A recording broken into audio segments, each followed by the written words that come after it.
Le ministre Adama Coulibaly, en charge de l'économie et des finances, était ce jeudi à Yamoussoukro face aux membres de la commission financière et économique du Sénat. Il a apporté des informations sur le plan de soutien économique, humanitaire et social du gouvernement à l'endroit des entreprises et des ménages pour faire face à la crise sanitaire due au Covid-19.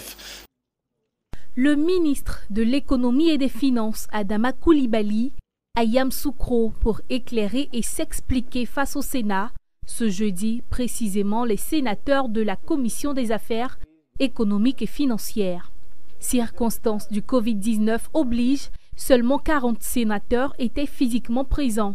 Les autres suivent les débats en vidéoconférence. Il convient de préciser que les travaux de ce matin s'inscrivent résolument dans le cadre du contrôle de l'action gouvernementale à travers l'évaluation des politiques publiques telles que définies par l'article 93 de la Constitution. Monsieur le ministre, vous ouvrez le bal. Le ministre Adama Coulibaly s'est voulu clair face aux sénateurs, reprenant le message du Premier ministre ivoirien Amadou Gon Coulibaly.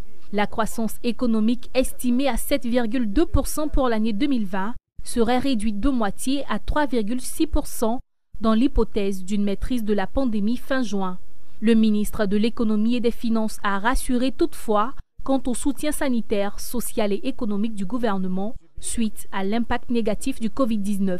Ce plan de soutien économique, social et humanitaire évalué à 1 700 milliards de francs CFA, soit environ 5% du PIB, permettra d'atténuer l'impact de la pandémie sur les populations et les acteurs économiques des secteurs formels et informels.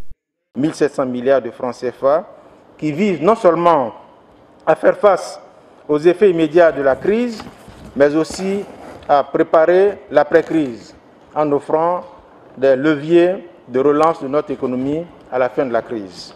Et enfin, pour la mise en œuvre de ce plan, le gouvernement a adopté une approche inclusive. Après les explications du ministre, les sénateurs ont dit leur adhésion au plan du gouvernement.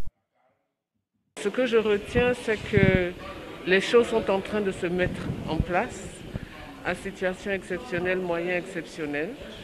Les choses sont en train de se mettre en place. Il y aura beaucoup plus d'informations pour dire comment accéder aux fonds, etc., qui ont été mis en place.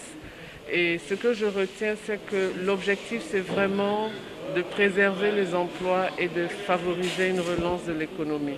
Nous avons noté également dans l'explication de M. le ministre les différentes mesures en faveur des petites et moyennes entreprises, ainsi que les grandes entreprises. Nous avons noté et fait des propositions afin que les modalités de distribution puissent impacter effectivement le souhait de tous de voir l'État sortir avec le moindre de dégâts possible de cette pandémie. Après Adama Coulibaly, sont attendus devant le Sénat ivoirien dès la semaine prochaine le ministre du pétrole et celui en charge du budget et du portefeuille de l'État. Comme quoi, malgré la pandémie de la maladie à coronavirus, le Sénat est au travail. Ce journal est terminé. Merci de nous avoir suivis. Très bonne suite de programme sur Business 24 Africa.